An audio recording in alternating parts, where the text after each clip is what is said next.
Project portfolio management may be a tongue twister, but every serious enterprise needs it. PPM identifies, prioritizes, coordinates, and monitors projects that align with the company's strategy and goals. Simply put, PPM is the bridge between an organization's overall strategic objectives and the individual projects needed to achieve them.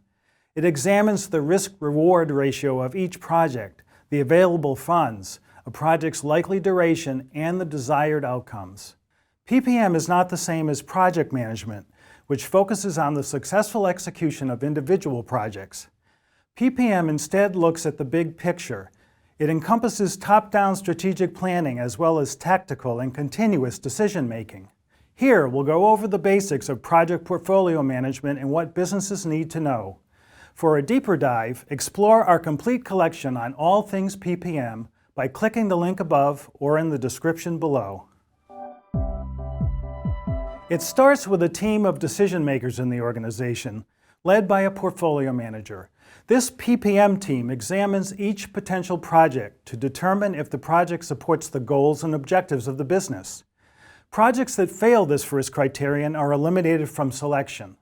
The PPM team also examines the interconnections and contingencies among projects. These relationships can affect the ranking, prioritization, funding, and selection of projects in the portfolio. Once projects are identified and prioritized, the PPM team then monitors projects that are in motion. Poorly performing projects can affect other projects in the portfolio, so consistent monitoring of the portfolio is needed to optimize overall value. At mature organizations, PPM decisions are made under the auspices of or in conjunction with a Project Management Office, or PMO. PPM managers often report to a Chief Financial or Chief Operating Officer, but that can vary depending on the structure, size, and complexity of the company. It also depends on the size of the PPM team, which typically ranges from 2 to 20 people.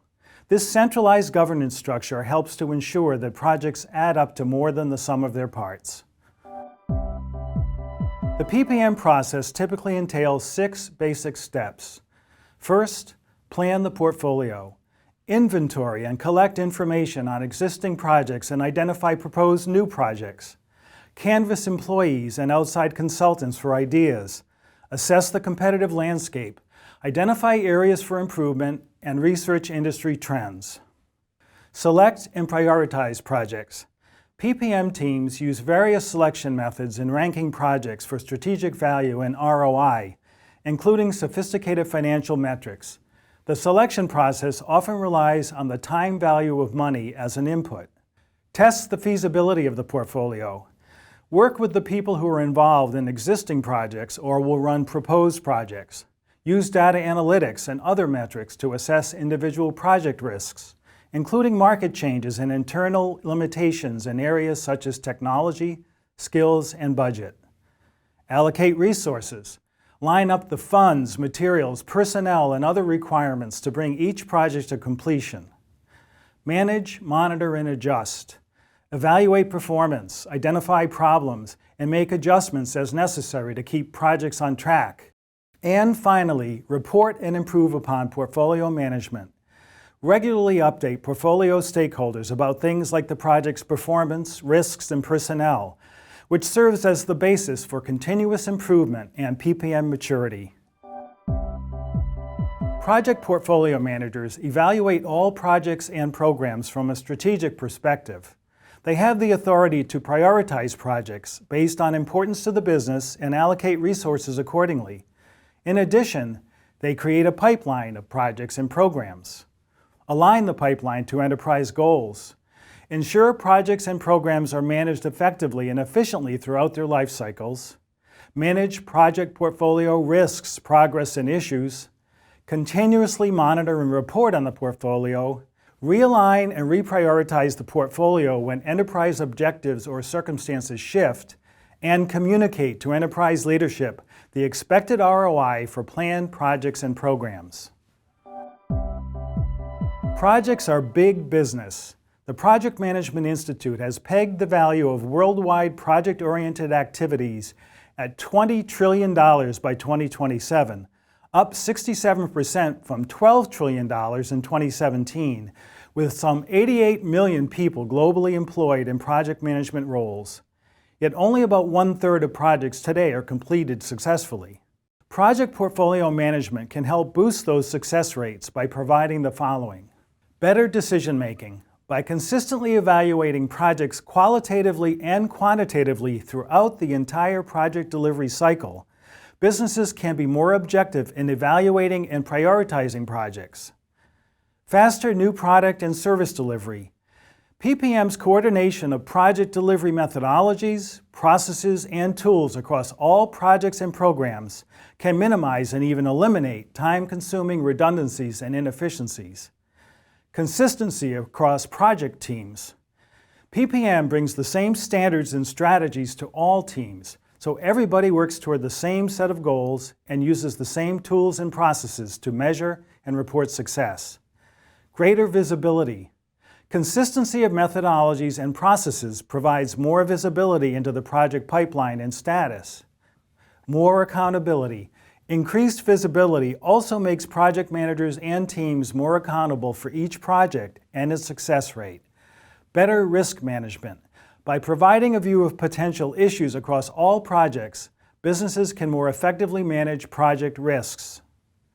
More opportunities for continuous improvement. PPM's centralization of project governance lets companies see what is and isn't working across all projects and make improvements where necessary. And higher probability of success and increased ROI.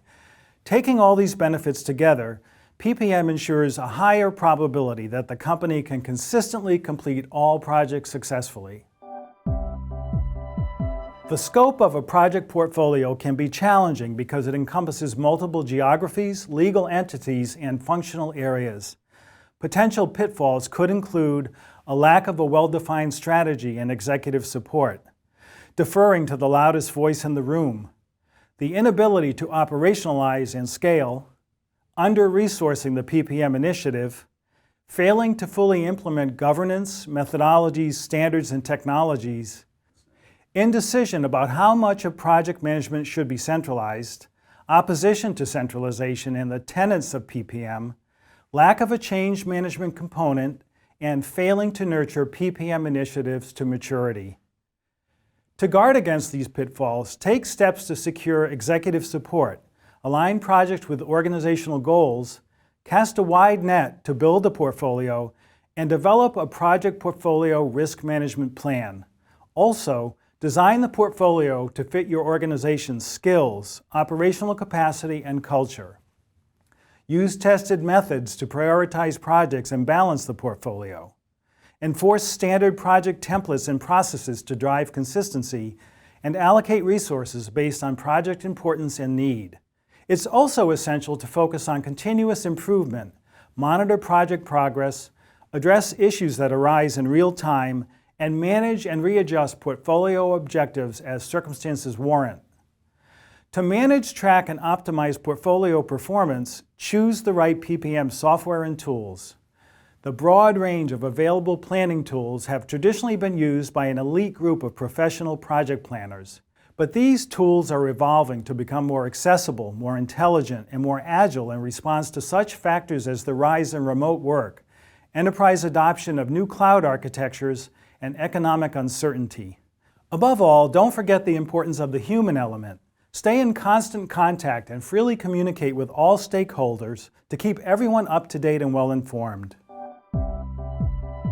A PPM maturity model reflects how well an organization can select, manage, and complete the projects in its portfolio. Levels of maturity range from using no formal project management tools to manage the portfolio, to modeling a portfolio for risk, reward, and ROI, to executing PPM through an enterprise project management office. Organizations that have only shallow experience in selecting, prioritizing, and monitoring projects are more apt to have inconsistent results within their portfolio. As a company matures, its selection and completion of successful projects becomes more exact through refinement, experience, and education. The bottom line is PPM leadership must understand their company's strategic goals, determine each project's strategic alignment and probability of success, analyze the lessons learned, and make adaptations to improve the flow of projects throughout the enterprise.